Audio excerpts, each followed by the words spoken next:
Okay guys, and welcome to another tutorial of Toribash.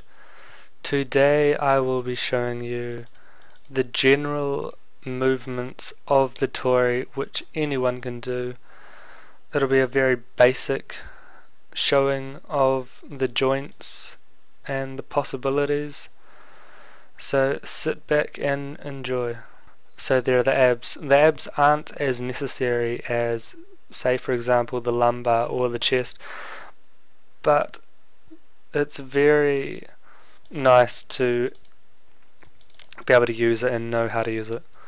So to start off with, contracting the abs brings the chest down, it brings the body close to the ground. Extending the abs brings the chest backwards, brings the pelvis forward. Holding just holds, and this will bend under pressure in mods such as Aikido or other high gravity variants. And relaxing will just, well, relax, I guess. The Tori will bend due to gravity. Secondly, the lumbar. Now, I very much like the lumbar because without it, it's quite difficult to move around, to be honest. So, relaxing the lumbar doesn't do anything if you're standing up straight. Holding is the same. If you bend the lumbar to the right, the Tori will lean to the right, just as if you were to do so in real life.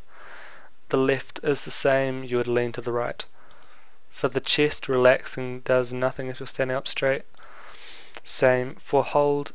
If you go to the right, you rotate to the right. To the left, you rotate to the left. And now we come to the pecs. So extending the right pec will allow us to set up a punch, for example. And we can bring this pec, by contracting it, closer to where it needs to go. And here's a punch. It's a bit of a ballerina style, but it'll do.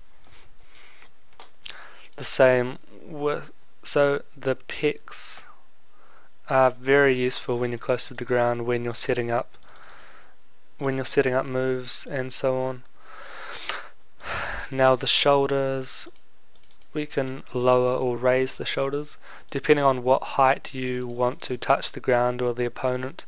You can either hold the shoulders, raise or lower. Notice that by raising the shoulders you build momentum upwards, which ultimately lifts your Tori off the ground. Same as if you lower them, it'll be like a little retarded jump where you hop up and then go back down. And then there are the elbows. These are very nice for blocking, offense, grabbing. It just really depends what type of mod you are doing at the time. So you can extend, which will hopefully stop the elbow from bending under pressure. You can contract, which brings the hand into the chest. You can hold, which, yeah, and then relax. And now there are the glutes. So contracting the glutes, it's like you need to go for a piss, but you can't because you're a Tori and Tories don't piss. And so this is, for example, want to do this little pirouette. Whee! Looks really retarded. Yeah. Okay. And then there is the extend the glutes, which pushes the glutes to the side. So say if you were to lift, if you stand up straight, you lift your leg up at 90 degrees, that is essentially what you're trying to do with the Tori. Now you can do the split, you can do whatever the hell you want. It's up to you.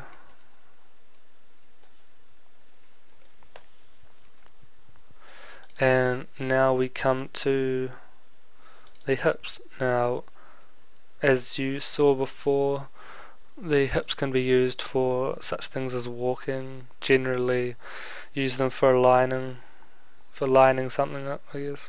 Yeah. So contracting brings the whole leg upwards.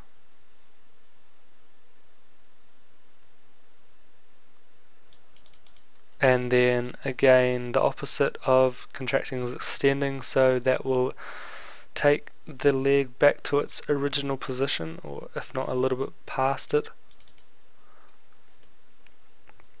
And this will, if you do these two moves in sequence, then you will move forward. And then there are the knees.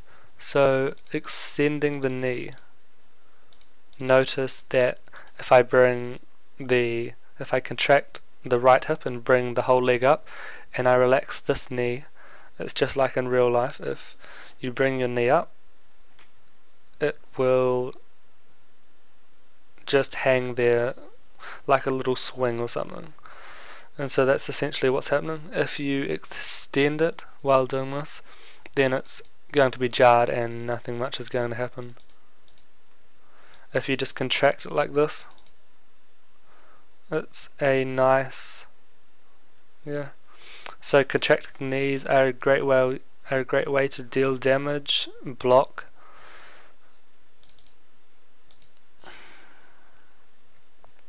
and set up kicks, for example. And boom, kick. Yeah. Okay, and now we come down to the smaller details. The wrists. Now, for example,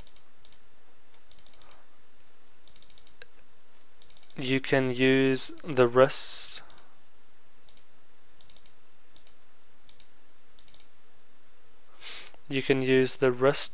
and the elbows, both by contracting, to potentially block any impacts from coming. So your elbows, if they aren't fractured or dismembered, they often deal little to no damage when hit. So they're a great way to lower the damage which is dealt to you by your opponent. And from this you can obviously strike. And nearly coming to the end of this, we have the neck. So extending the neck brings the neck down towards the chest. It will bring the momentum of the body forwards. If we contract, it will bring the momentum of the body backwards. So all these little things can help with slight adjustments where you're not quite getting the move you want. You just need to move something really small, and that little thing will help it.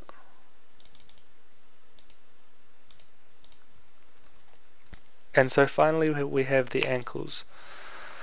Now extending the ankles will lift the tori up, just like if you go onto your tippy toes in real life, you will go upwards. It's a great thing that this game has. And so if we contract, just like in real life, if we bring our feet towards us, if we bring our toes up, we are contracting our feet. If we do this, press a few frames in real life, and we will fall forwards. If you want to try that at home, please be careful, because we don't want any injured tori bashes.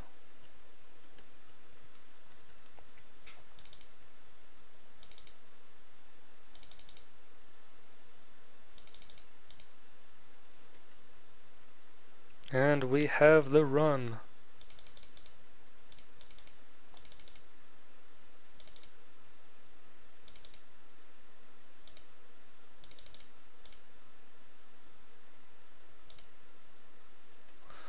And And it's going, it's fucking gone.